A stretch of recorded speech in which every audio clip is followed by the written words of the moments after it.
Hola, muy buenos días, tercera llamada. Muy buenos días a todos ustedes, bienvenidos.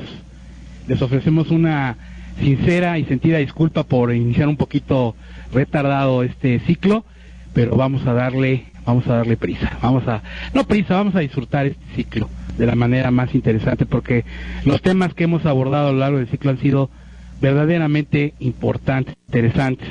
Son de los temas selectos de astrobiología, de hecho. Y hemos tenido a gente muy brillante a lo largo de estas 4 intervenciones, y la del día de hoy no va a ser la excepción. El Centro de Desarrollo Aeroespacial, la Central de Comunicación Inteligente del Politécnico Nacional, les da la más cordial bienvenida a este ciclo de conferencias que se titula Vida en el Universo. El día de hoy tenemos un tema muy interesante que se llama Tras las estelas luminosas. Suena así como medio poético, tras las estelas luminosas. Pues resulta que eso es una de las cosas, uno de los fenómenos que más preocupan al hombre. De hecho, en el siglo V de nuestra era, mientras había una guerra entre griegos, en las guerras griegas, las griegas del Peloponeso, entre ¿cómo se llaman? Espartanos y los otros pueblos griegos. Mientras estaban dándose en la torre, perdón la expresión, cayó un asteroide de repente a la Tierra. Fue uno de los primeros registros en la historia humana en donde se registró que algo caía del cielo. Bueno, quizás hubo otros fenómenos así, pero no se había registrado hasta en la época griega. Cristóbal Colón, en su diario de navegación, el 15 de septiembre de 1492, cuando hizo su primera expedición a América, él narra en su diario que cayó un racimo bello de piedras celestes o piedras encendidas. Estaba hablando de meteoritas. Y ya en el siglo XVII, me voy más rápido, en el siglo XVII, la gente no sabía qué era lo que pasaba ahí arriba. La gente pensaba que eran piedras o eran objetos que eran relacionados a la atmósfera, fenómenos atmosféricos. Antoine Lavoisier dijo que eran piedras impactadas por truenos, hasta que unos años después el científico, creo que es alemán, Friedrich, dijo que no era un fenómeno de la atmósfera, era un fenómeno del cielo, un fenómeno que caía, y lo demostró con una lluvia de asteroides que cayó en Francia, en Homs, Francia, en 1802. Sin más preámbulo sobre este tema, viene un especialista verdaderamente interesante, una geóloga especializada. Yo no me voy a tomar más tiempo, pero le voy a pedir un fuerte aplauso para la doctora Guadalupe Cordero, tercero que nos acompaña en esta conferencia. Un aplauso, por favor, para ella. Y sin más, también a nuestro director, el maestro en ciencias, Sergio Viñas Padilla, también un experto en el área aeroespacial, del Centro de Desarrollo Aeroespacial. Un fuerte aplauso también para el ingeniero. Sin más preámbulo, ahora sí que le damos la palabra al maestro Sergio Viñas Padilla. Prometo no tardarme más que unos 40 minutos. No, de manera muy rápida, y antes de pedirle a la doctora que inicie su conferencia, quiero solamente significar lo que ya Octavio nos hizo favor de comentar. Dar a todos ustedes una muy cordial bienvenida a nombre del Centro de Desarrollo Aeroespacial, del Instituto Politécnico Nacional y de la Sociedad Mexicana de Astrobiología. Estas dos unidades académicas han unido esfuerzos con el propósito de conducir este ciclo de conferencias que hemos denominado Vida en el Universo. Se integra con 5 presentaciones de carácter magistral, y al término de estas 5, efectuadas una cada semana, tendremos una mesa redonda en la cual se pretenderá retomar los temas esenciales abordados, y preferentemente el de obtener alguna conclusión en cuanto a la recomendación, en cuanto a la observación de los expertos para el gran público y para la comunidad académica del país, del Politécnico en particular, como sede. Cuando hablamos de bienvenida, por supuesto me refiero a quienes nos acompañan este día de manera presencial, y a quienes nos están atendiendo este evento de manera remota, a través de distintos medios, como puede ser la Corporación Universitaria para el Desarrollo de Internet, a quien también extendemos nuestro reconocimiento y agradecimiento por permitirnos usar su red Internet 2 para permitir llegar a instituciones educativas del país. Por supuesto, la Coordinación General de Servicios Informáticos del Politécnico, esta sede, que finalmente es la que nos hace posible salir a la conectividad.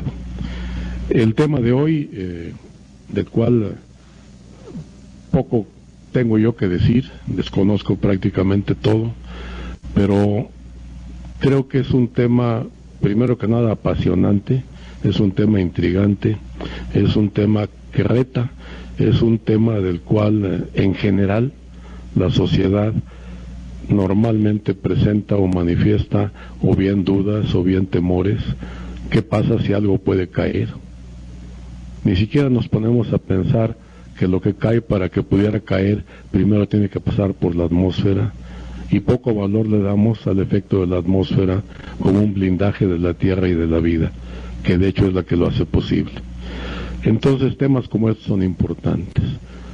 Un elemento, un objeto que pueda incidir, pasar la atmósfera, impactar en la tierra, donde quiera que sea, es algo que llama la atención.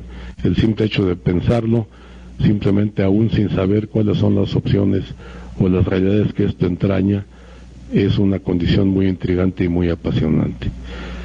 En la historia se han presentado en los últimos años algunos eventos que seguramente la doctora los va a tratar en su tema.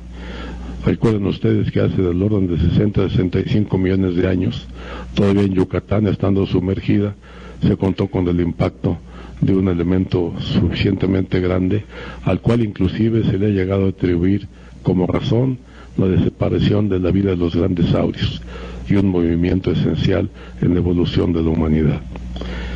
Entonces, finalmente, no me quiero referir, no lo voy a hacer, al currículum de nuestra muy distinguida conferenciante, porque entiendo que hemos preparado un video, ¿es así, Octavio?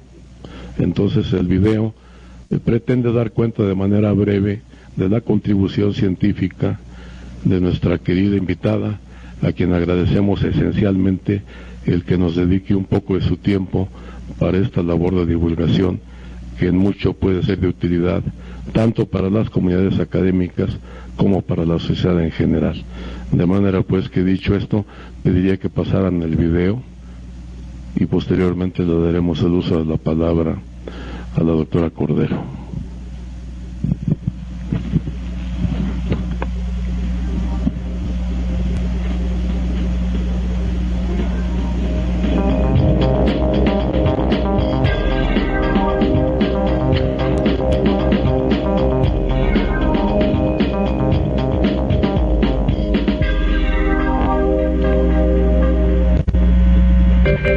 El 30 de junio de 1908, en la zona del río Tunguska, ubicado al norte de la Siberia rusa, se produjo una explosión de un objeto de entre 50 y 80 metros de largo.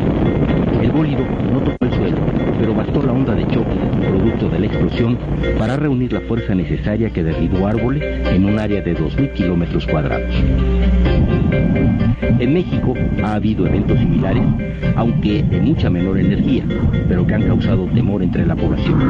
El impacto de meteoroides en la superficie terrestre es justamente el objeto de estudio de la doctora María Guadalupe Cordero III. La investigadora ha explicado en algunas ocasiones que el único proceso que ha estado presente, no solo en todos los cuerpos del sistema solar, sino a lo largo de toda la historia, es el craterismo de impacto. Esto proporciona un marco de referencia con el cual podemos comparar entre sí a todos los cuerpos de nuestro sistema estelar. El estudio de los cráteres de impacto también ha permitido conocer o deducir las historias geológicas, edades superficiales relativas y absolutas, características de la corteza en el momento de la formación de un cráter, existencia de agua debajo de la superficie y otros temas relevantes más entre los que se encuentra su papel en la evolución geológica, atmosférica y biológica de nuestro planeta. La doctora María Guadalupe Cordero III estudió la carrera de Física en la Facultad de Ciencias de la UNAM. Obtuvo la maestría en Física Espacial en el Instituto de Geofísica de la UNAM, estudiando la dinámica del paso de meteoroides a través de la atmósfera del planeta Venus. Realizó estudios de doctorado en el Instituto de Geofísica de la UNAM, incluida una estancia de investigación en la Universidad de Brown, Rhode Island, Estados Unidos, en donde trabajó con imágenes obtenidas por la sonda espacial Galileo. Hizo una estancia postdoctoral en la Universidad Complutense de Madrid, donde se dedicó a la identificación de una cadena montañosa en el planeta Marte. Es investigadora titular A en el área de Ciencias Espaciales del Instituto de Geofísica de la UNAM y miembro del Sistema Nacional de Investigadores, así como de la Sociedad Mexicana de Astrobiología, SOMA. Es coautora de más de 10 artículos de investigación publicados en revistas arbitradas internacionales y ha participado en congresos internacionales y nacionales sobre geofísica e impartido cursos en la Facultad de Ciencias y en el posgrado en Ciencias de la Tierra de la UNAM. Sus principales líneas de investigación son el craterismo de impacto y la dinámica de objetos a través de atmósferas planetarias. Sus estudios se enfocan en conocer dónde caen fragmentos de los meteoros en varias zonas de la Tierra, debido a que estos contienen información sobre cómo se formó nuestro sistema solar. La investigadora de la UNAM lidera el proyecto para crear la primera red nacional de monitoreo para vigilar los meteoroides que caen a la Tierra. Este sistema tendrá 4 estaciones y además de observar los objetos, los podrá recuperar para su estudio, con lo cual se podrán obtener datos sobre el origen de los planetas, de dónde proceden. Los trabajos para su construcción finalizarán en 2016.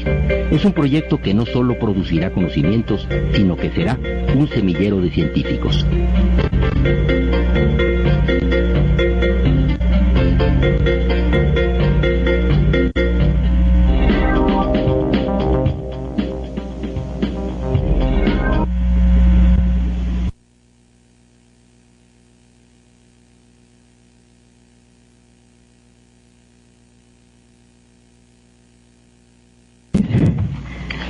Bueno, entonces yo les voy a hablar, como ya comentó Octavio, sobre las estelas luminosas que vemos todos los días. Bueno, no en serio, vemos que 2/3 partes de nuestro planeta es agua, entonces obviamente es muchísimo más probable que caigan en el agua que en la Tierra. Y además también cuando vemos esas imágenes muy interesantes de la NASA donde se ve todo el planeta como si fuera al mismo tiempo de noche y podemos identificar las zonas donde están las poblaciones, las grandes poblaciones, mediante en lugares muy localizados, y hay grandes regiones donde no hay seres humanos viviendo, entonces también es más probable que caigan ahí que en regiones pobladas. Siguiente, por favor. ¿De dónde vienen? Bueno, vienen de diferentes lugares. Una de las fuentes de meteoroides y de asteroides, obviamente, es el cinturón principal de asteroides, que es una zona muy muy grande que se encuentra entre las órbitas de Marte y Júpiter. Como ustedes saben, los astrónomos, para poder medir distancias a los planetas, utilizan una nueva unidad de medida que llaman unidad astronómica, que es la distancia promedio de la Tierra al Sol y que equivale aproximadamente a 150 millones de kilómetros. Entonces, para que tengan una idea, digamos, este es la Tierra, esta sería una unidad astronómica. El ancho del cinturón de asteroides es 2 unidades astronómicas. Entonces, realmente es una zona muy, muy grande.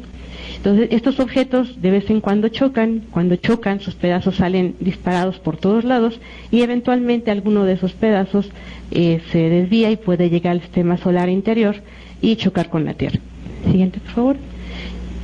De estos asteroides hay otras zonas que también no se conocían mucho hasta más o menos recientemente, que es la zona de los llamados objetos o asteroides cercanos a la Tierra. Los asteroides cercanos a la Tierra, como su nombre lo dice, son asteroides cuyas órbitas pasan muy cerca de la órbita de nuestro planeta.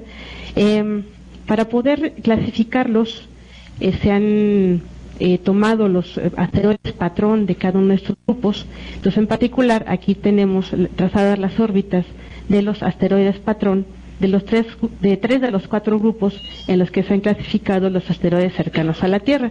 En particular, los asteroides Amor son estos. Si fijan, su trayectoria es pasa por, digamos, fuera de la órbita de la Tierra y llega hasta la parte interna del cinturón principal de asteroides. Los asteroides Apolo, estos sí cruzan la órbita de la Tierra en algún momento, y los asteroides Satón. Hay un cuarto grupo de asteroides cercanos a la Tierra que apenas se estableció el año pasado, más o menos en febrero del año pasado, que son los asteroides Atiras. Los Atiras tienen órbitas que están completamente incluidas dentro de la órbita de la Tierra. Siguiente, por favor. Me parece que había uno antes, ¿o no? No, el siguiente, por favor. Bueno, en esta tablita están las características principales de cada uno de estos grupos: los Atiras, los Atones, los Apolos y los tipos Amor. La siguiente, por favor. Entonces, para que tengamos una idea, estos datos son actualizados al 13 de febrero de este año. Los cometas cercanos a la Tierra se han detectado del orden de 94, y de los asteroides cercanos a la Tierra, 10.119.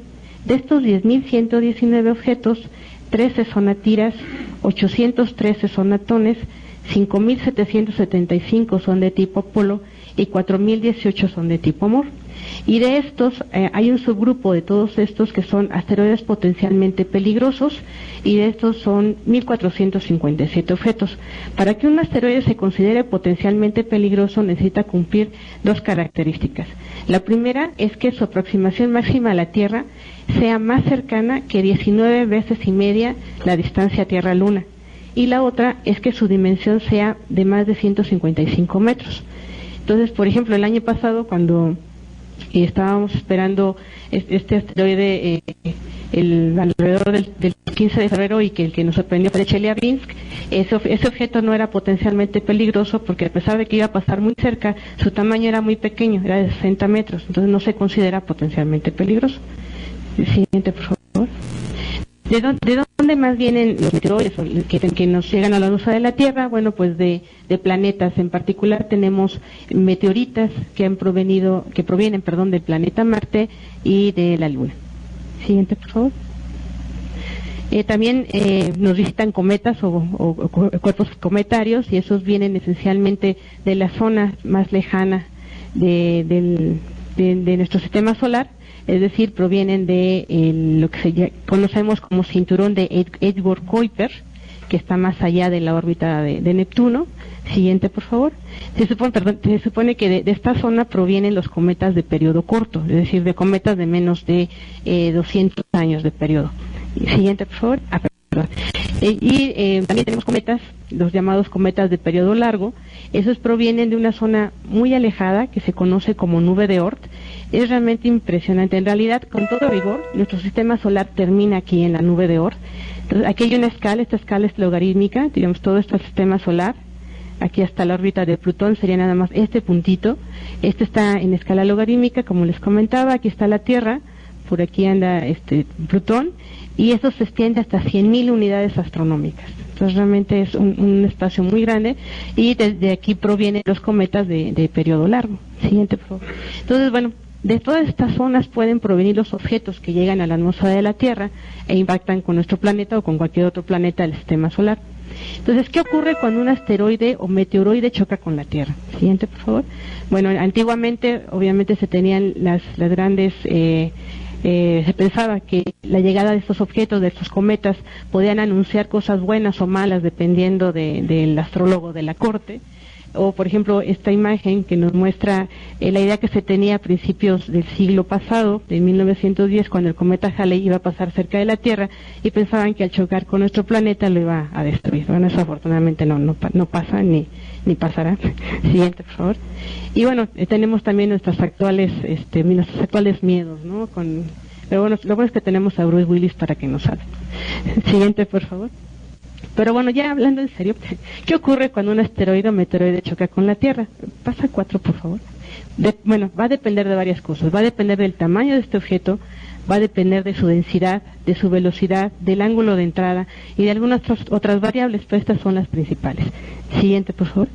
Bueno, esta diapositiva es la más famosa de mis cursos porque ninguno de mis alumnos se va si no la ve. Entonces, ¿y por qué es tan importante? Porque siento que esta diapositiva sintetiza todo lo que ocurre cuando pasa un encuentro entre objetos cósmicos. Entonces, normalmente, como les había comentado, los objetos que colisionan son asteroides y cometas. Aquí entre paréntesis le pongo meteoroides. ¿Por qué?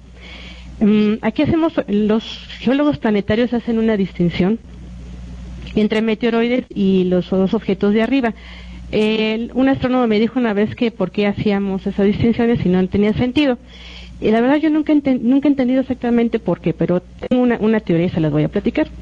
Los meteoroides se definen como asteroides o cometas pequeños. Dependiendo del autor que ustedes consulten, algunos dicen que puede ser de menos de 10 metros o de algunas decenas de metros. Ahora, ¿por qué separan meteoroides de los otros dos? Porque como les había comentado hace rato, los objetos más pequeños son muchísimo más comunes. Entonces, supongo que por eso hacen la separación. Pero, digamos, en términos generales, un meteoroide podríamos entenderlo como un asteroide o cometa pequeño. Bueno, entonces, ¿qué pasa cuando hay una colisión entre estos objetos y un cuerpo planetario? Siguiente, por favor. Bueno, en objetos sin atmósfera, como la Luna, seguramente hay cráteres de impacto. Tenemos cráteres de impacto de miles de kilómetros hasta cráteres de impacto de milímetros. El siguiente, por favor. En objetos con atmósfera, pues obviamente con lo primero que se topan estos cuerpos, asteroides, cometas o meteoroides, es con nuestra capa de aire. Entonces en ese momento la interacción directa es con el aire y empieza a haber cierta interacción. Esa interacción produce que el objeto que está entrando se incendie y el fenómeno lumínico es a lo que llamamos meteoro. Entonces, digamos recapitulando, lo que entra a la atmósfera de la Tierra es un meteoroide, en la mayoría de las veces. Ese meteoroide, al interaccionar con la atmósfera, se incendia y lo da origen al fenómeno lumínico. El fenómeno lumínico es lo que llamamos meteoro. Y si ese objeto es muy, muy brillante, más brillante que el planeta Venus, cambia de nombre y se le conoce como bólido. Pero en realidad el fenómeno lumínico es el meteoro o el bólido, no el objeto, sino el fenómeno lumínico. Siguiente, por favor. Entonces, si este meteoroide, después de interaccionar con la atmósfera y de fragmentarse, porque a veces se fragmenta, y de que se le ocurra todo lo que se le puede pasar en la atmósfera, sobrevive al paso de la atmósfera y lo podemos recuperar, a ese objeto le llamamos meteorito, como dicen los geólogos, que debería decirse mejor, meteorita. Siguiente, por favor. Entonces, como les comentaba, cuando el objeto entra a la atmósfera delante de la Tierra, interacciona con la atmósfera y empieza empieza a sentir esa presión. Es como cuando uno va en la bicicleta despacito, no pasa nada, pero ¿qué pasa cuando uno va en la bicicleta a todo lo que da? Luego siente que el aire lo está deteniendo. Hay un programa de la BBC de Londres que se llama Top Gear, no sé si alguien lo vea, lo veía mi hijo adolescente, por eso lo conozco. Entonces, en un capítulo me llama mucho la atención porque estaban probando un coche de carreras que iba como a 300 kilómetros por hora. Entonces, el conductor decía que parecía que estaba atravesando plástico porque sentía la resistencia del aire, cómo lo estaba deteniendo. Y este objeto iba a 300 kilómetros por hora. Estos objetos entran a 20 kilómetros por segundo.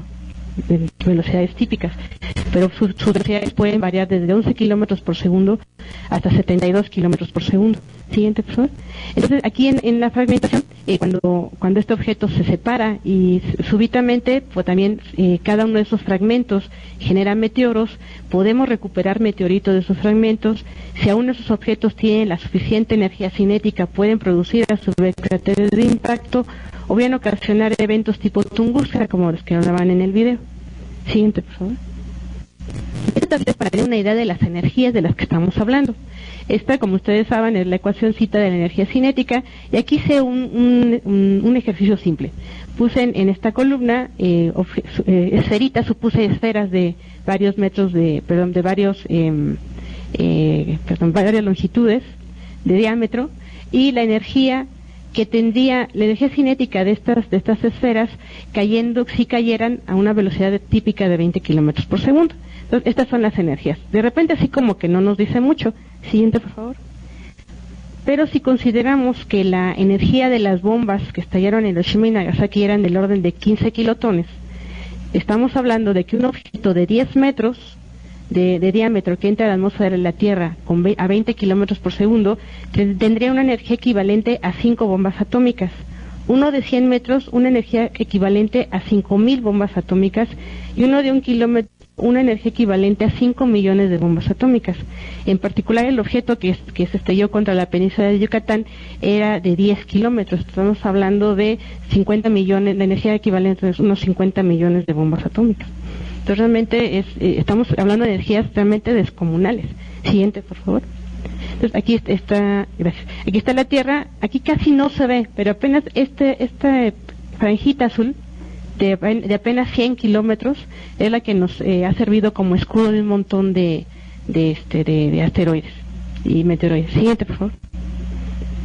Entonces, como les mencionaba, cuando estos objetos entran a la atmósfera de la Tierra, su material empieza a interaccionar con las moléculas del aire, entonces se empieza a fundir el material, y tanto el material como el aire se ionizan y tenemos la estela luminosa.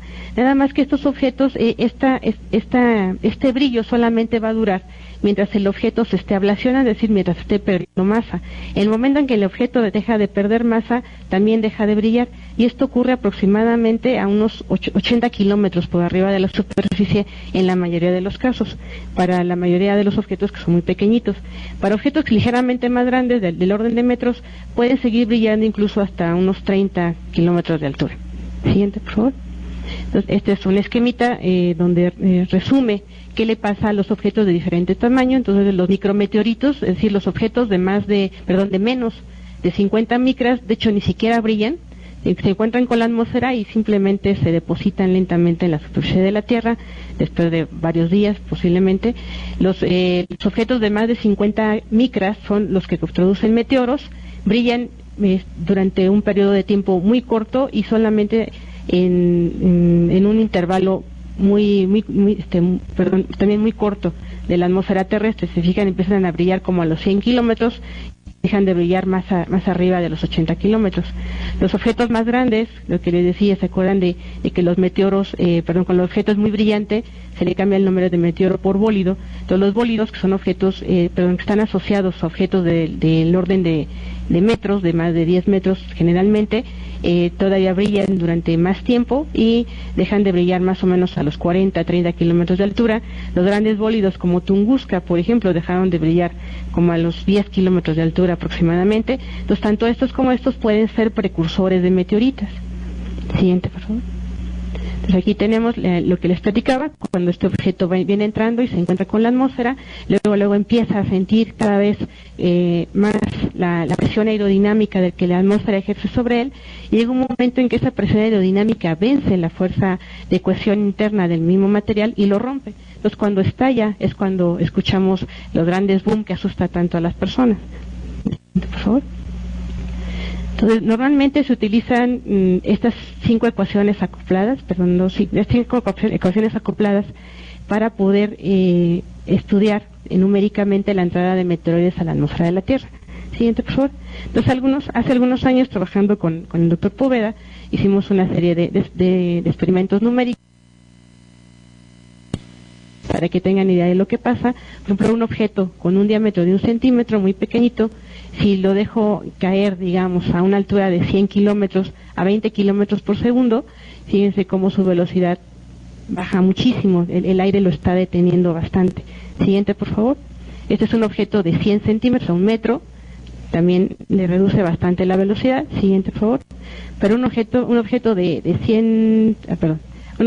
100 centímetros, este ya no es velocidad, es diámetro.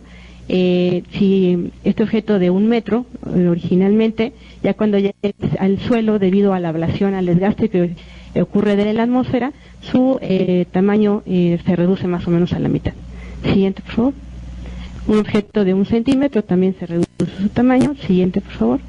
Pero un objeto de 100 metros ya casi no, prácticamente ya intacto. Esta es su velocidad. Un objeto de 100 metros también, aquí ya no baja tanto su velocidad, de 20 kilómetros por segundo a 18 kilómetros por segundo. Bien.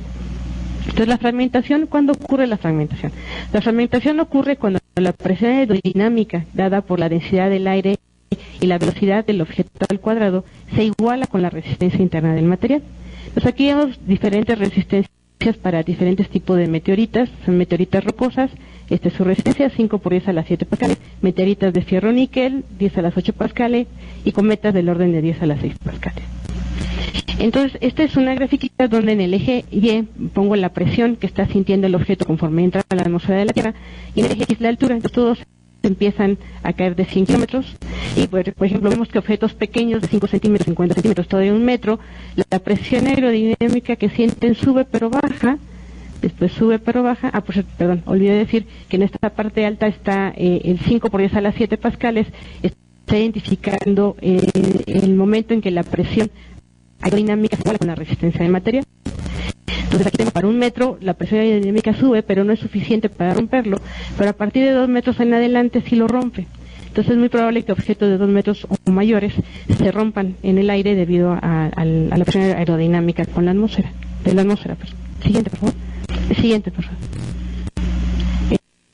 No sé si, esta es una película, no sé si se pueda pasar, por favor. Este es uno de los eventos más estudiados porque se tomaron videos desde diferentes puntos de vista. Este es un evento de Pigskin, ocurrió hace unos 20 años, o más de 20 años. Veíamos cada uno de los fragmentos, como de nuevo, ¿no? Les comentaba, a su vez se producen meteoros.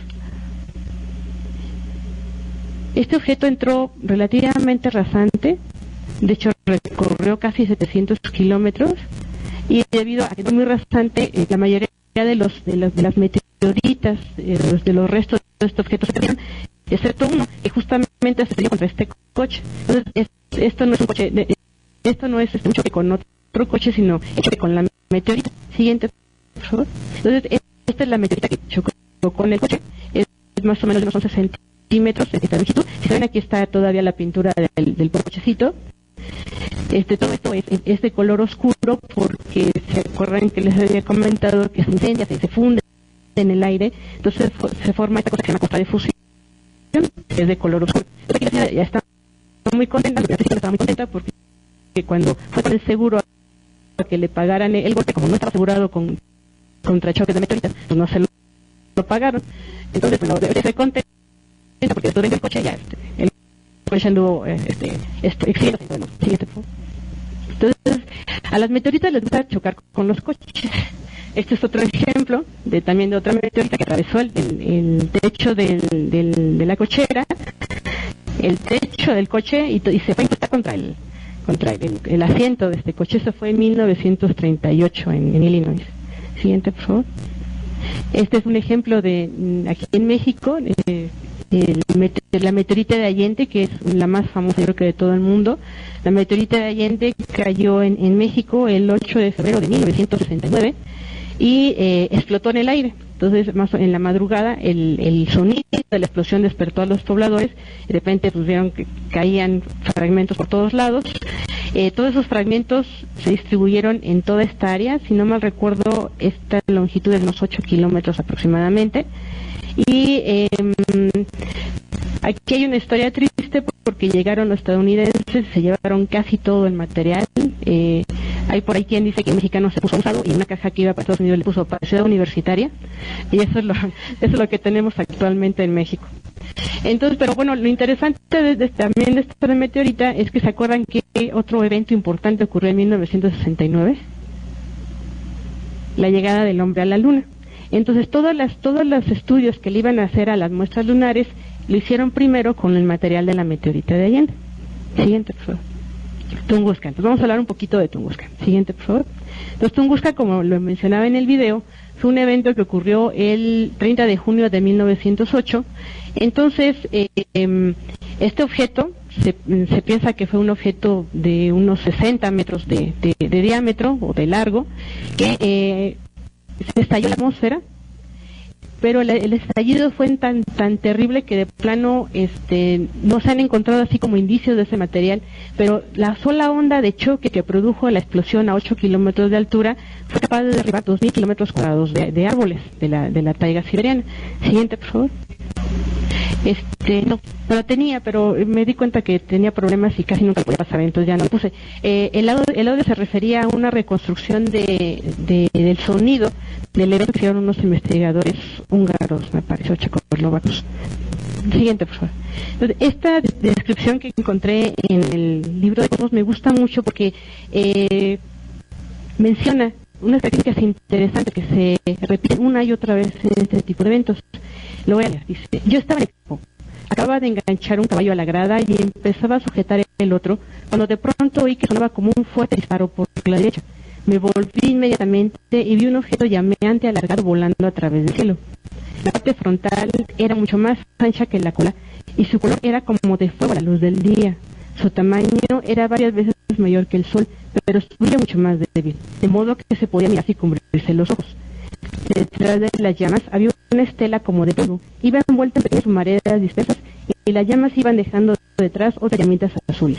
Cuando hubo desaparecido la llama, se dieron estallidos más fuertes que el disparo de la escopeta. Podía hacerse temblar el suelo y saltar los vidrios de las ventanas de la cabaña. Unos 3, por favor. Pues aquí estamos hablando de que de características de este tipo de fenómenos. Nos hablan de los sonidos, del polvo, de las bolas de fuego, siguiente por favor, de explosiones, siguiente por favor, y de sismos. Entonces, estos son como que muy característicos de la entrada de los grandes meteoroides, los que producen bolas. Siguiente por favor. Esta cabañita, este fue el cuartel general de Leonid Kulik. Bueno, como les comentaba, pero antes de eso, este evento pasó en 1908. Entonces, recordamos, en 1908 estábamos hablando de que era la Rusia zarista, entonces como que no se le ponía mucha atención a esto. Después, tras la revolución bolchevique, como que ya se le puso más atención a la ciencia, y casi 20 años después del evento de Tunguska, un geólogo llamado Leonid Kulik, con un grupo de geólogos, fue a la zona a estudiar el evento. Esta cabañita es la cabañita donde ellos tenían su cuartel general. Siguiente, por favor. Entonces, cuando fueron a la zona, tomaron estas fotografías. Entonces, fijan, la imagen de abajo es una fotografía donde aquí en el centro está el punto cero, es decir, la explosión ocurrió justo arriba de este punto. Y lo que vieron es un montón de árboles tirados en distribución radial. Siguiente, por favor. Este es el punto cero. Siguiente, por favor.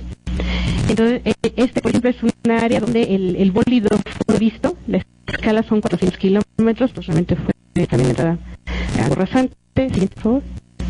Y esta es la zona de destrucción de los árboles. Entonces, todas estas flechitas es el promedio de la dirección de caída de aproximadamente 10 árboles o 100 árboles. Como vemos, pues, todos están apuntando o dirigiéndose en dirección radial al epicentro de la explosión, y estos son 25 kilómetros.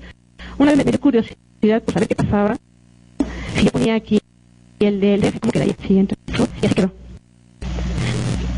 Entonces, alguna vez mostré esto en el norte y me dijeron, ya sabemos cómo es hacernos de los chilenos, pero lo dijo un chilango, por que vive allá. Pero lo interesante es esto, ¿no? Si Tunguska hubiera sido en el centro de la ciudad, realmente hubiera sido algo no muy gato. Sí, por favor. Esto es actualmente, hace unos 20 años la zona de Tunguska, ya todo el bosque se ha recuperado, pero todavía hay indicios de esa época. Siguiente, por favor. Aquí tenemos otra de esa época y ya la talla completamente recuperada. Siguiente, por favor. Kurusa. Entonces, cuando estábamos estudiando también un poquito esto de Tunguska, apareció un evento de Kurusa que no era muy conocido. Siguiente, por favor. Este evento de Kurusa lo conocimos algo así como que por chiripa. Por lo siguiente, este evento ocurrió el 13 de agosto de 1930, o sea, unos 20 años, un poquito de 20 años después de Tunguska, y ocurrió en la selva amazónica, muy cerca del río Kurusa, que está a su vez muy cerca de la frontera entre Brasil y Perú. Siguiente, por favor. Entonces, este es un registro que, bueno, esta es una, traducción al inglés del original en italiano de una nota que hizo un sacerdote. Resulta que en 1930 un sacerdote de nombre Fedel Dalviano fue a hacer su misión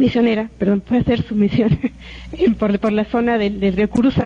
Entonces, cuando llegó, las personas que estaban ahí estaban aterradas, porque unos días antes, 3 o 4 días antes, habían visto unas bolas de fuego, como dice por aquí en el texto, habían visto bolas de fuego y habían escuchado sonidos muy intensos. Dicen que los niños se tapaban los oídos y gritaban mamá, mamá, iban a buscar a sus madres. Ellos no podían ver nada porque estaban dentro de la selva, nada más escucharon los sonidos, pero los pescadores que estaban en el río vieron 3 bolas de fuego y también explosiones. Entonces, unos 3, por favor. De nuevo aquí narran que había polvo, que había los sonidos esos intensos, la vista de bolas de fuego, siguiente por favor, y explosiones, siguiente por favor, y sismos, ¿no? De nuevo, un escenario muy parecido a Tunguska, siguiente por favor. Originalmente nosotros pensamos que había sido también un tunguskazo, y creemos todavía que sí, pero de menor intensidad. Siguiente por favor, unas 4 por favor.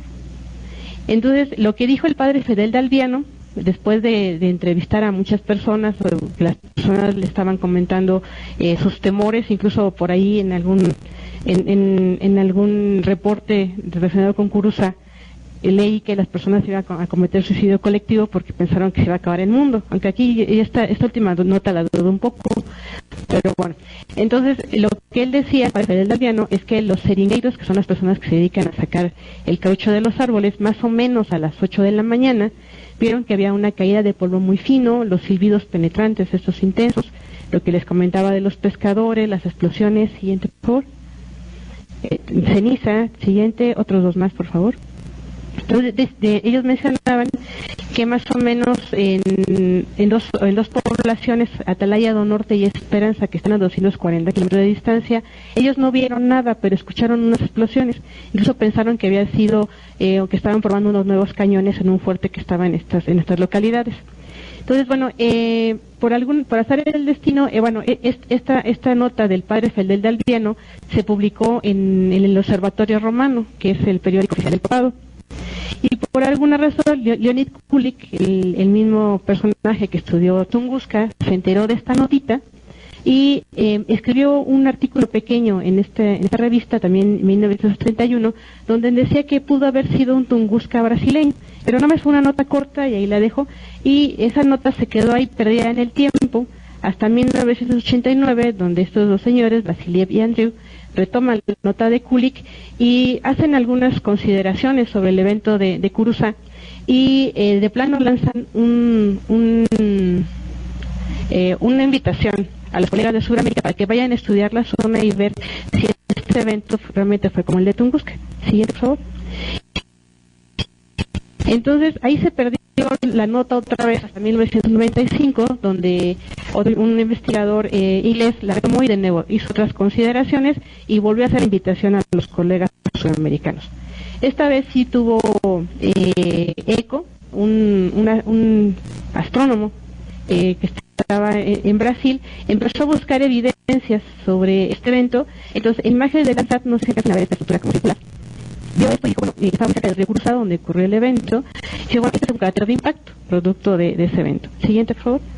Y también buscó algún registro sísmico de la época. En esa época, en 1930, solamente existía una estación sísmica funcionando en Sudamérica, que era la estación de La Paz en Bolivia, y solamente tenían funcionando uno de los sismómetros. Pero bueno, ese sismómetro captó este sismo más o menos a la misma hora del evento de Curuza, del 13 de agosto de 1930. Entonces, con estas evidencias, este astrónomo brasileño dice que este sismo fue producto de la creación del cráter de impacto que les mostré anteriormente, bueno, que lo que él piensa que es cráter de impacto, y que están relacionados. Siguiente, por favor.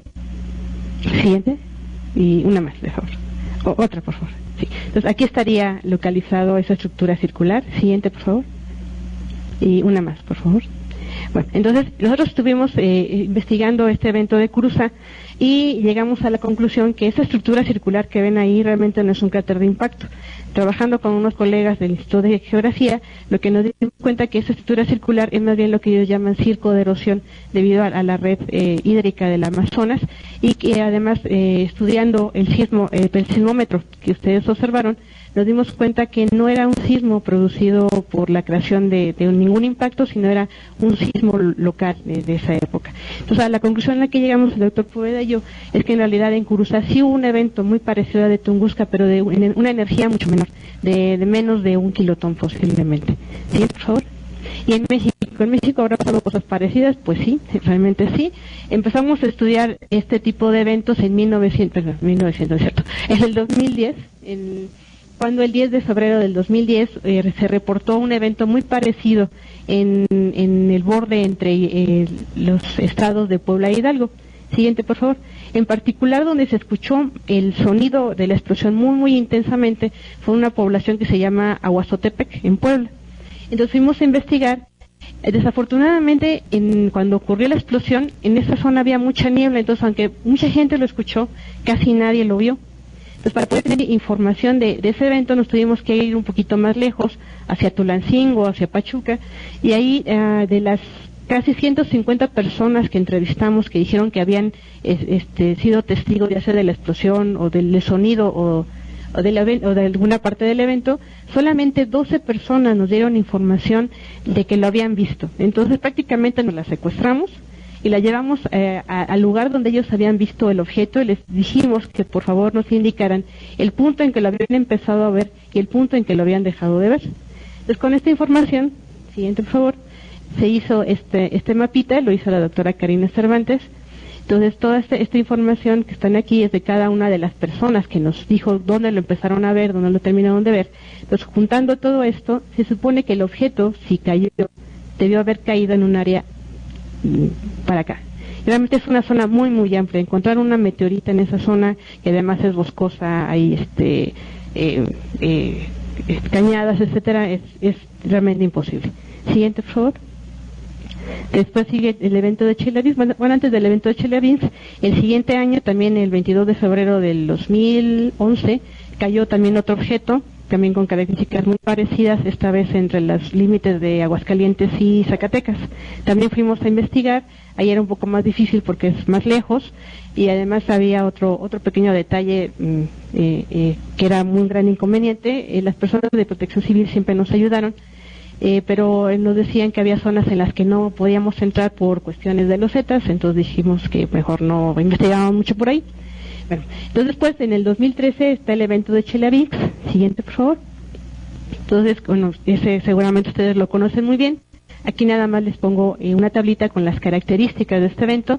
Supone que el tamaño de este meteoroide, que entró del orden de unos 15 metros, una masa aproximada de 7.000 toneladas, una energía de explosión de unos 300 kilotones. Pues realmente se acuerdan que las bombas atómicas tienen energía de 15 kilotones. La altura de la explosión de 15 a 20 kilómetros. El tiempo típico de entrada entre objetos de ese tamaño son unos 50 años. Se vio que el tipo de meteorita es rocoso, y el número de asteroides de este tipo que está en las cercanías de la Tierra, estadísticamente del orden de millones. Siguiente, por favor. Entonces realmente es muy común que estas cosas entren. Siguiente, por favor. Perdón, esta. Entonces, aquí esta es una tablita que obtuve de este artículo del doctor Poveda, donde hacen una estimación del tiempo típico de caída de objetos de diferentes tamaños. Entonces, por ejemplo, diámetros de un meteoroide de 1 metro o más, típicamente cae a la Tierra cada dos días y cachito.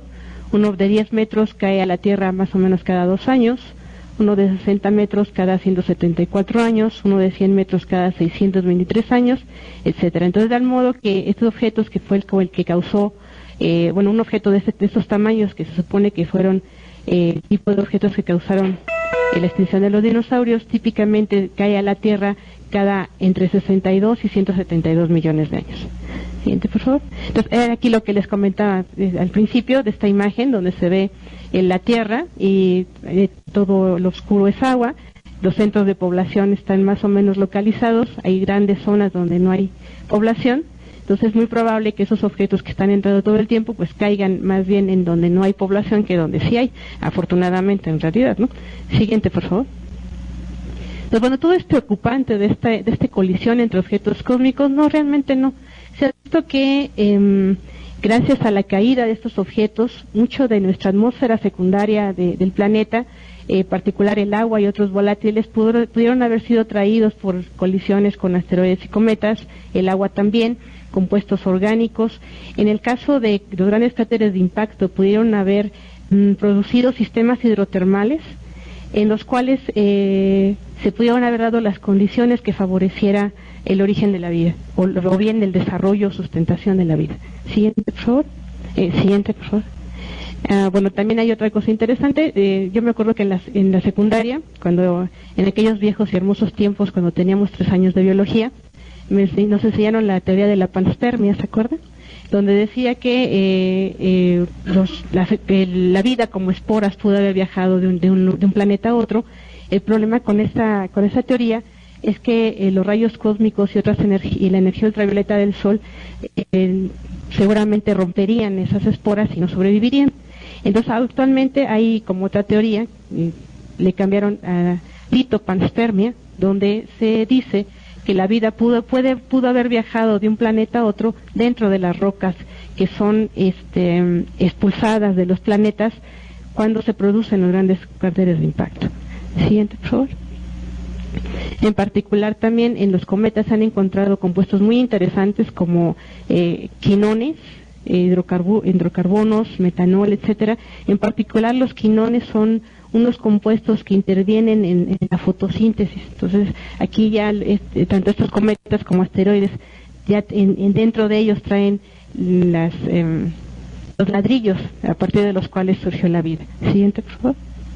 Entonces, en particular, hay unas meteoritas muy interesantes. Está la meteorita de Murchison, donde dentro de ellas se han encontrado todos estos compuestos. Entonces, seguramente a algunos ya les ha de llamar la atención estos, ¿no? Guanina y adenina, que están en el ADN de nuestras células. Siguiente, por favor. Esta es una ventila hidrotermal. No sé si Sandra les comentó sobre ellas, pero si no les platico rápidamente. Estas ventilas hidrotermales hace unos 30 años no se conocían y son muy importantes. Estas, ¿cómo se producen? Imagínense que el aparatito que tengo en la mano derecha es el fondo oceánico.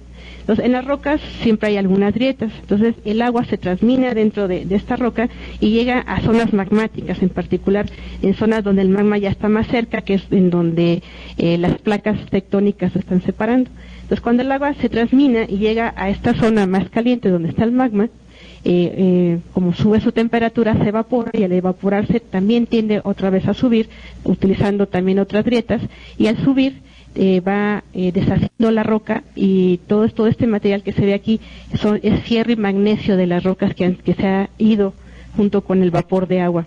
Entonces, este vapor al salir forma estas chimeneas.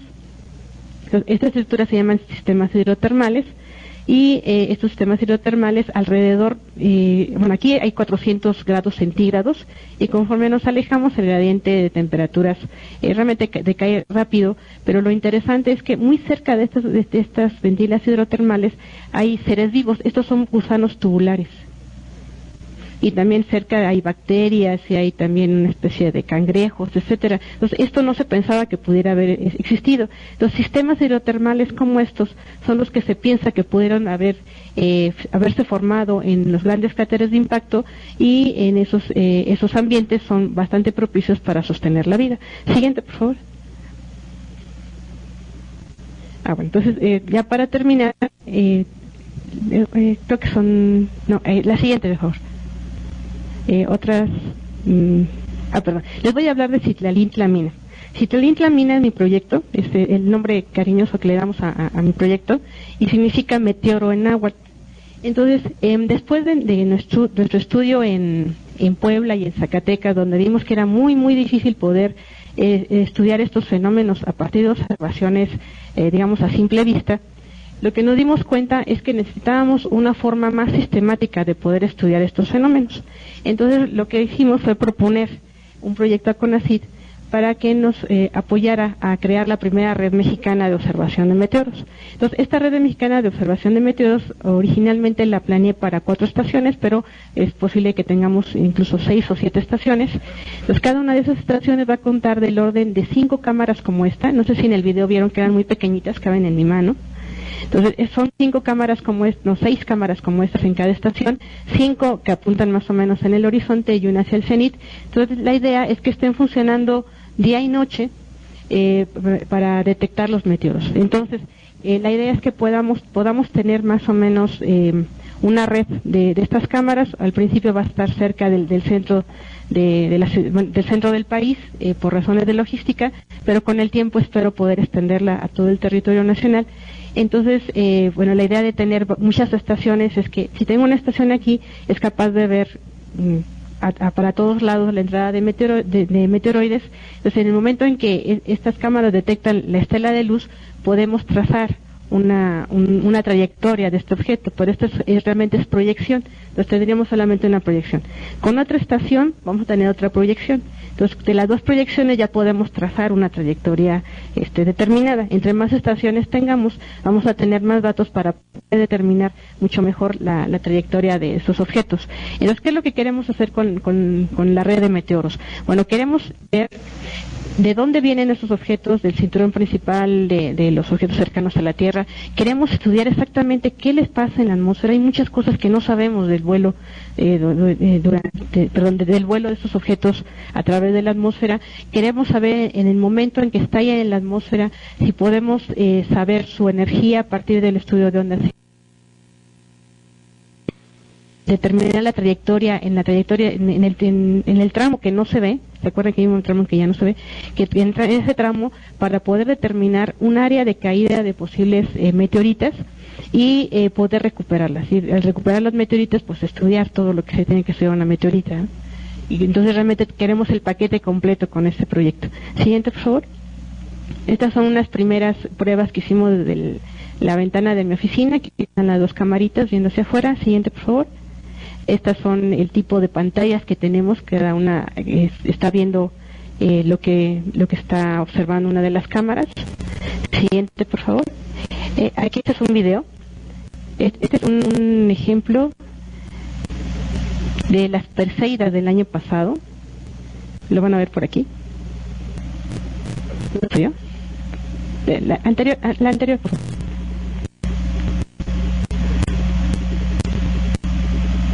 Ahí está. ¿Sí lo vieron? La siguiente, por favor. Entonces, los siguientes dos videos son de una observación que hicimos en diciembre pasado de las Gemínidas. Fuimos a Chapa de Mota, nos permitieron poner las cámaras ahí. Dos anteriores, por favor. Una vez más, que anda por acá, me parece. Ahí está. La siguiente, por favor. Ya casi cuando iba a amanecer, aquí se alcanza a ver más o menos la Osa Mayor. Pasó por acá. Entonces, con toda esta información queremos estudiar todo lo que le pasa a estos objetos que pueden entrar a la Tierra, pero también qué tan resistentes son, qué tan porosos son. Alguien dice que es bueno conocer a enemigos. Yo no los considero enemigos, pero sería bueno ver de todos modos una posible forma de... Y bueno, con esta preciosa diapositiva donde se ven unos meteoros, les agradezco su atención y si tienen alguna pregunta, adelante. Vamos a dar un fuerte. Muy interesante. Mientras toma aire la doctora para las preguntas del ingeniero Viñals, y se preparan para las preguntas, pues esto que comentaba la doctora es bien interesante porque inclusive para la religión, para la filosofía, los asteroides, los meteoritas han sido importantes. Dicen que un meteorito incrustado.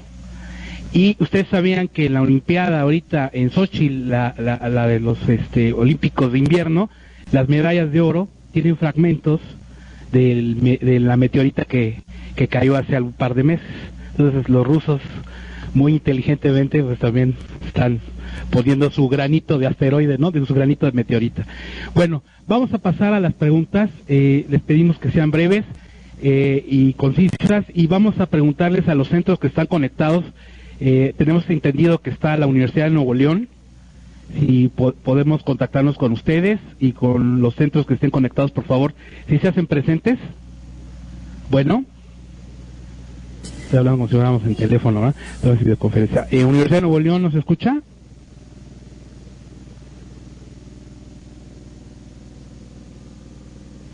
¿O alguno de los centros que estén conectados? ¿De CUDI o CICATAS? Hola, buenos días. Estamos viendo en pantalla... perdón, ¿sí? ¿Lo escuchamos? Sí, hola, buenos días. Aquí desde CUDI.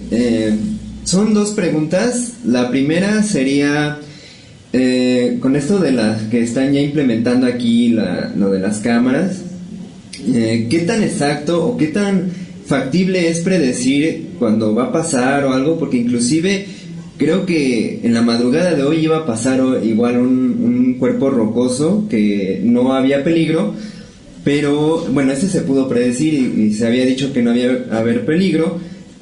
Pero en comparación precisamente a lo de Rusia, ¿qué tan factible es? Porque decían que esto lo habían agarrado de improviso. Entonces, realmente con la tecnología que hay ahora, ¿se puede predecir bien qué va a pasar o aún no se cuenta con ese tipo de tecnología?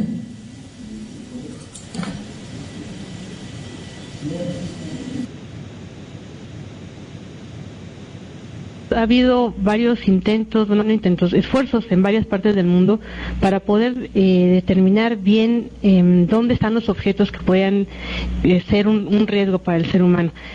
Hay algunos experimentos, telescopios en Estados Unidos, Italia, Japón y Australia, donde durante mucho tiempo el objetivo principal era poder hacer un registro de todos los objetos de más de 1 kilómetro.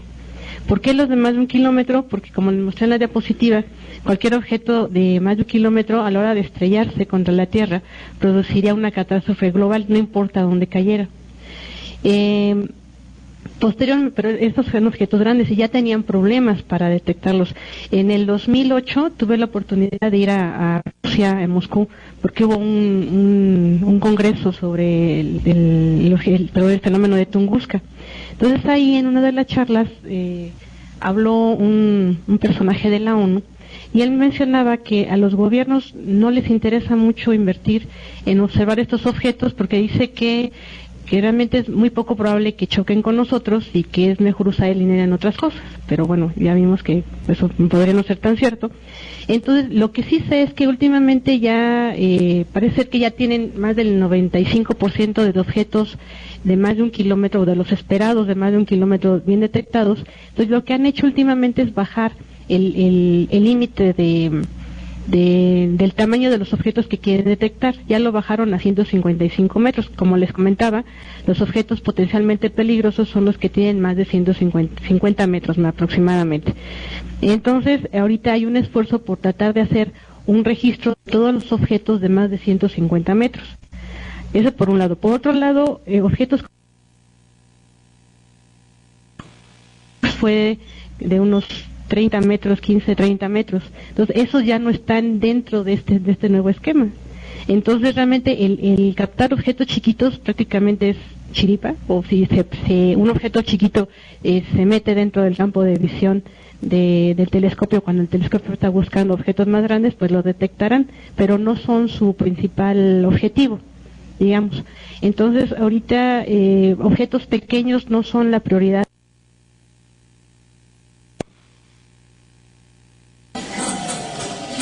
Confiando en que nuestra atmósfera nos va a ayudar para eso. Muy bien, no sé si la gente de CUDI tiene más preguntas.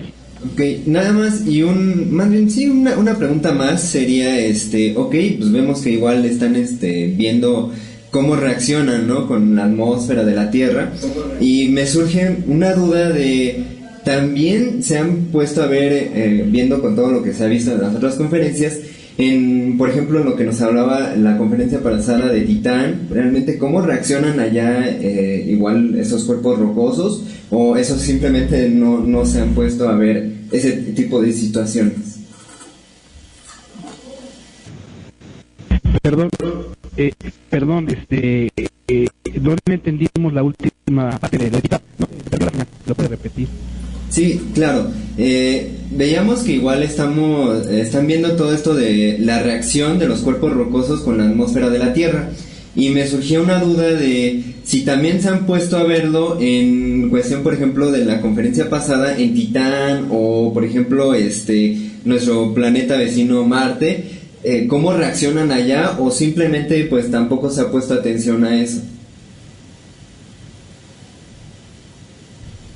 Bueno, la atmósfera de Marte es muy tenue, muchísimo más tenue que la atmósfera de la Tierra. Entonces ahí prácticamente llegan todos, casi como la Luna, digamos. La atmósfera de Marte solamente detendría a los más pequeñitos, quizás. En el caso de Titán, bueno, yo no he hecho mucho al respecto, pero sí tengo intención de estudiar qué pasa con la atmósfera de Titán. Pero digamos, Sería el fenómeno muy parecido a lo que ocurre con la atmósfera de la Tierra, porque recuerda que la atmósfera de Titán, como mencionaba Sandra, es la única atmósfera de todo el sistema solar que se parece mucho a nuestra atmósfera. Entonces pasarían efectos muy similares. Muy bien, aquí en el auditorio me imagino que puede haber preguntas. No sé, aquí, doctor.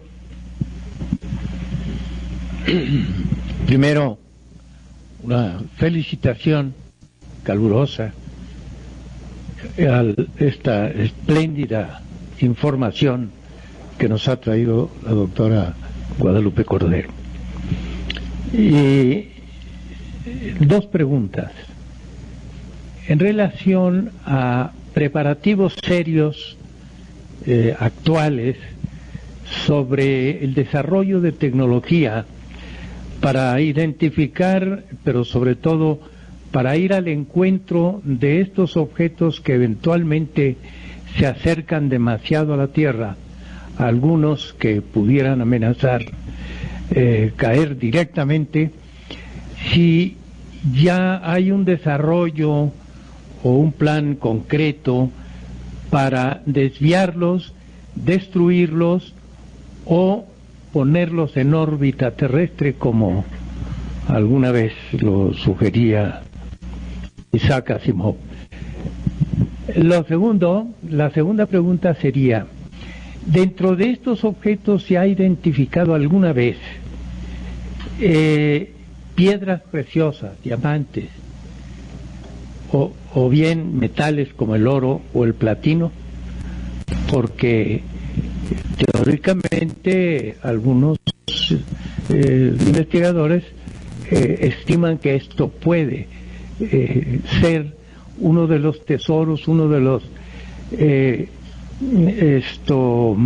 recursos naturales extraterrestres que valdría la pena conocer si este cinturón de asteroides o estos meteoroides contienen ese tipo de sustancias. Sí, de hecho, ahorita que lo menciona el doctor Iglesias, desde hace unos 3 años aproximadamente, la ONU ha estado lanzando anualmente una convocatoria para que estudiantes, profesores, cualquier persona interesada en el mundo haga propuestas de cómo desviar asteroides. La idea es que no se destruyan, sino se desvíen. Entonces hay ideas muy interesantes, desde pintarlos para que la presión de la radiación del Sol haga el trabajo y nos lo aleje, cambie la trayectoria, y hay otras propuestas interesantes. Pero de todas estas propuestas, para llevarse a cabo, necesitamos que saberlo al menos con 20 años de anticipación, para que poco a poco la radiación del Sol los vaya cambiando de órbita. Si lo sabemos con un día de anticipación, pues ya es imposible, solamente quizás destruyéndolos, pero no estoy muy segura de que haya ahorita algún programa que esté contemplando destruir un objeto cuando ya está muy cerca. Esa es una pregunta. La otra pregunta, los minerales. Sí, se ha visto que tienen microdiamantes y hay platino. Por ejemplo, en Arizona, el Meteor Crater o Crater Barringer, este objeto fue un objeto metálico. Entonces, cuando estos objetos producen los cráteres de impacto, las energías y temperaturas involucradas también son increíbles. Se comparan mucho con las temperaturas y las presiones que hay. Ocurre esto, el objeto impactor se deshace o se desintegra o se queda en pedazos muy pequeñitos. En particular, el objeto que produjo el cráter del meteoro, sí se han podido recuperar fragmentos de este objeto impactor, porque era metálico, que son los más resistentes. De hecho, la meteorita que se puede recuperar se le llama Cañón Diablo, si no mal recuerdo. Y en un área muy extensa en los alrededores del cráter se ha detectado platino, por ejemplo. Entonces se dice que si pudiéramos juntar todo ese platino que está regado ahí, se juntarían toneladas. Y eso es seriamente en hacer minas en los asteroides cercanos a la Tierra. Digamos, esa sería la otra razón para estudiar los asteroides cercanos. ¿Alguna pregunta? Sí, por favor, su nombre y su pregunta. Eres Lara Padilla. Doctora, felicidades igualmente, doctora Cordero, por su magnífica presentación. A mí me interesa más las sustancias orgánicas que las inorgánicas. El tesoro básico es la vida, y en ese sentido, en una de las últimas diapositivas mencionó ahí varias sustancias orgánicas: aminoácidos, bases nitrogenadas, ácido láctico. Todo esto es indudablemente un reservorio de vida. ¿Cómo va este asunto del estudio de la vida a partir de la detección de estas sustancias? ¿En dónde van esos estudios? Es mi pregunta, por favor. Bueno, lo único que hasta este momento, es que muchas meteoritas han encontrado compuestos de carbono y estas sustancias. Ahora la relación o la conexión entre ellas y el salto a la vida, todavía estamos, creo que un poco lejos de hacer ese paso, digamos. Pero bueno, al menos ya es muy interesante saber que los ladrillos que dieron origen a la vida ya estaban hechos desde el inicio del sistema solar. Entonces, incluso hay algo muy interesante. Se supone que todos los planetas del sistema solar se formaron por colisiones también. Primero, toda esa nube de gas y polvo se empezaron a condensar pequeños granitos. Esos granos se acumularon en cosas más grandes, esas cosas más grandes se acumularon en rocas, las rocas chocaron, formaron planetésimos, los planetésimos chocaron, formaron embriones planetarios, y los embriones planetarios chocaron y formaron los planetas. Una vez formados los planetas, todavía había muchos fragmentos que siguieron chocando continuamente con los planetas, siguieron agregando masa, etcétera. Entonces, digamos que todo esto, este bombardeo pesado, digamos, que hubo al inicio de la formación del sistema solar, terminó. Entonces se ha visto que, los registros fósiles como tales, creo que son tan viejos como 2.500 millones de años. Más para atrás, ya no tenemos registros fósiles, pero tenemos biomarcadores, trazan la vida hasta más o menos 3.700 millones de años. Si esto es cierto, entonces terminó el gran bombardeo, y que eso, como vemos, las energías involucradas, si hubiera habido vida en ese momento antes de 3.800 millones de años, el gran bombardeo y las energías involucradas lo hubieran borrado posiblemente, pero el momento en que se termina el gran bombardeo y el momento en que aparece la vida, el tiempo es muy corto. Entonces lo que sí sabemos es que esos materiales que vinieron del espacio seguramente ayudaron mucho a que el surgimiento de la vida también fuera tan rápido, digamos. Doctora, aquí tenemos una pregunta de Twitter. César Drink le pregunta: ¿todos los objetos que se ven en el espacio son meteoritos? No estoy muy segura de la pregunta, porque está un poco ambigua, pero en principio se acuerdan que habíamos quedado que eran meteoroides o asteroides o cometas. Pueden ser estos tres, pero por ejemplo, cuando hemos ido a observar, hemos visto también satélites artificiales. Entonces, cuando uno ve el cielo, también ve pasar puntitos de luz muy rápido, y también se ven los satélites. Entonces, pueden ser satélites artificiales vistos desde la Tierra. Lo que vemos pasar y que son luminosos pueden ser satélites artificiales o pueden ser meteoros. Doctora, sobre lo que le preguntaba el doctor, el investigador, en cuanto a la teoría de la litospermia, ¿nosotros no seremos los marcianos en realidad con estas evidencias? Y la segunda pregunta que me surge es: ¿qué tanta probabilidad hay que impacte sobre Marte un asteroide que se aproxima, y qué sucedería? Porque parece que es muy probable que le pegue a Marte. Pues ahora sí que depende del sapo de la pedrada. Entonces depende del tamaño. Por ejemplo, en Marte, como les había comentado, la atmósfera es muy tenue, entonces ahí sí pasa muchísimos más objetos que los que logran pasar en la Tierra. Entonces, dependiendo del tamaño y el cráter de impacto, hay una regla que nos ayuda a, en primera instancia, tener una idea del tamaño del cráter de impacto que se va a producir. Y esta regla dice que el cráter de impacto que se producirá con el impacto de un asteroide o un cometa es 10 veces el tamaño del objeto.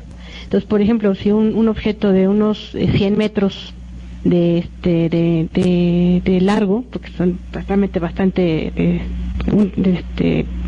amorfos, gracias, la palabra, bastante amorfos, producirá un cráter 10 veces mayor. Entonces, cosas así, ¿no? Entonces, por el caso de Marte, no sé, no recuerdo el tamaño del objeto que se supone que va a impactar, pero si fuera unos 60 metros, entonces sería unos 600 metros aproximadamente o más, pero aquí también va a depender de la velocidad. Como les comentaba en una de las diapositivas, en todo esto el parámetro físico importante es la energía cinética. Entonces igual podemos tener un objeto de unos 10 metros, pero no va a ser lo mismo si viene con una velocidad de 20 kilómetros por segundo, así viene con una velocidad de 70 kilómetros por segundo. ¿Alguna otra pregunta por acá en el auditorio? Por favor, al fondo.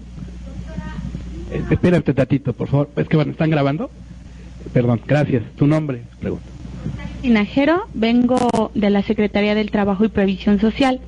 Una pregunta muy simple. Cuando ustedes tienen la evidencia física de las meteoritas, ¿existe algún riesgo? ¿Pasan algún proceso para poderlas tocar?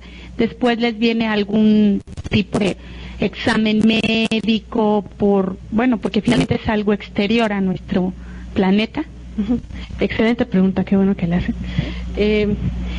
Cuando fuimos a investigar el evento del 2010 en Puebla Hidalgo, pues había obviamente muchos testimonios de algunos interesantes y otros nos faltó de que hablaran de los marcianitos verdes y de conspiraciones, etcétera, ¿no?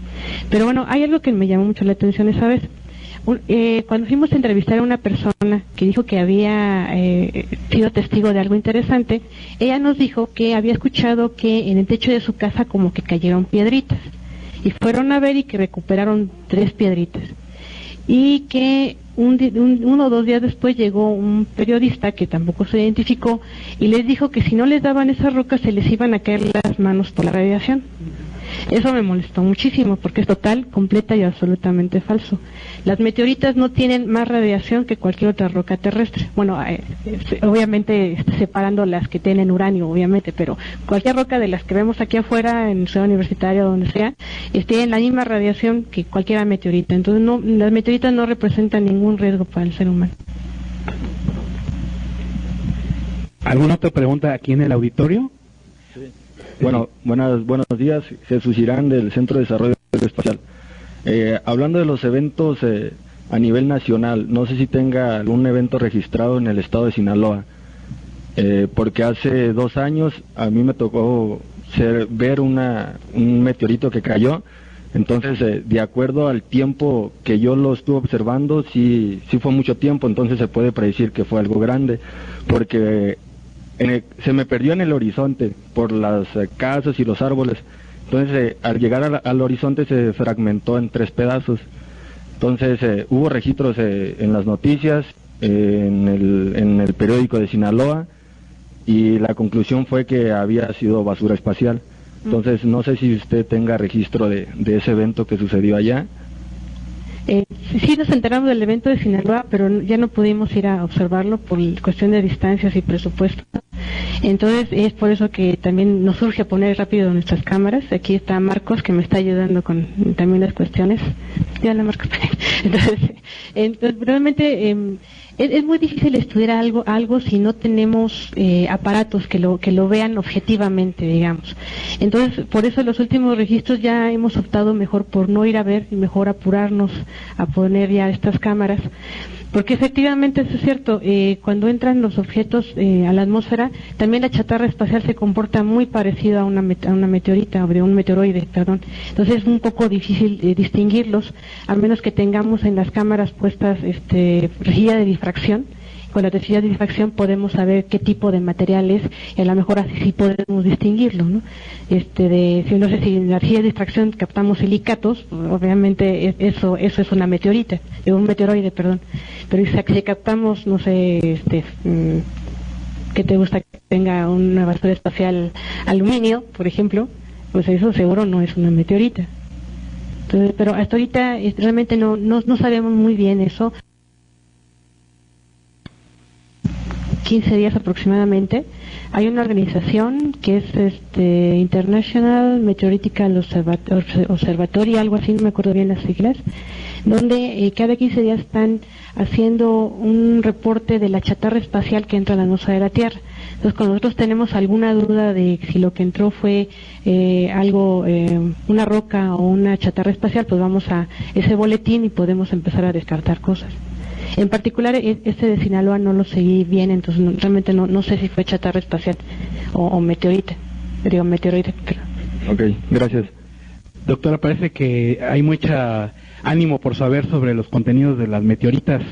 Eso es dinero, ¿no? También, ¿no? Son joyas y demás. Aquí preguntan por Twitter, en ese sentido, que si se han encontrado en los meteoritas materiales no conocidos en la Tierra. ¿Iridum? En cuestión de elementos, no. Son los mismos elementos que conocemos en la Tierra. En cuestión de minerales, no estoy tan segura. Por ejemplo, en la Luna yo sé que hay algunos minerales que se han encontrado allá que no existen en la Tierra. Creo que el más famoso es la armalcolita, que deriva de su nombre de los apellidos de los 3 astronautas de la misión Apolo. Sinceramente no estoy muy segura de que se haya encontrado alguno nuevo, pero si se ha encontrado uno nuevo ha de ser 1 o 2, pero no demasiados. La mayoría son minerales conocidos. Eso, que si quieren después, si me dejan sus datos, lo pregunto con mi colega que sí es experta en meteoritas y lo respondo. Otra pregunta por Twitter, Eli Tufran dice, ¿los objetos que entran a la Tierra no chocan con los satélites? De hecho sí, sí chocan.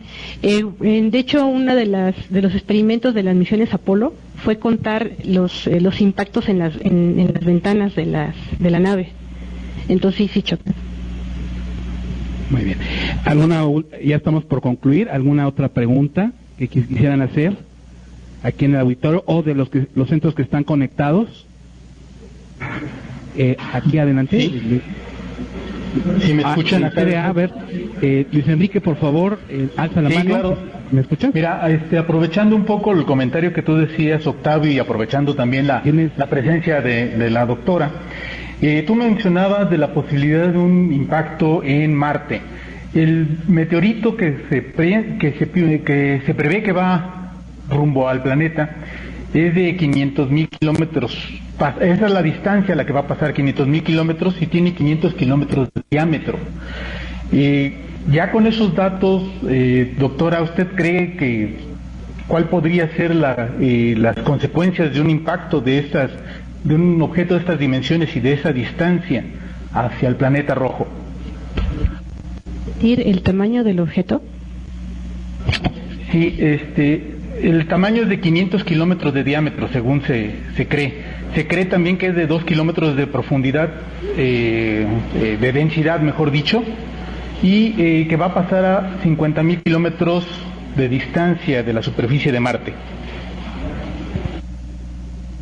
Erróneo, porque el asteroide más grande, que es Ceres, tiene 1,000 kilómetros de diámetro.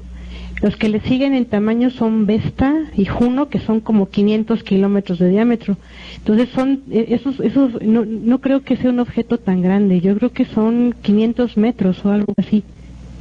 Pero bueno, no creo que sea un objeto tan grandote. Yo creo que hay por ahí algún problema de unidades. Pero si no va a pasar tan cerca del planeta, pues no le va a hacer nada al planeta. Por ejemplo, yo sé que en la Tierra hace algunos años pasó un objeto que pasó tan cerca que no chocó con la Tierra, pero la atracción gravitacional de nuestro planeta hizo que la trayectoria del objeto se desviara. Entonces, pues si ese objeto va a pasar demasiado cerca del Marte, lo más que podría pasar es que lo desviara un poco, quizás. Ok, de acuerdo, gracias por los datos. Pero yo tenía otra pregunta, perdón. Ingeniero Viñales, ¿se quiere hacer el comentario o pregunta? Pues, aprovechando el micrófono, una pregunta en relación con las estaciones, las que entiendo serán 6 y cada una tendrá al menos 5 cámaras. ¿Cómo se pretende manejar la información? ¿Se va a almacenar? ¿Se va a transmitir?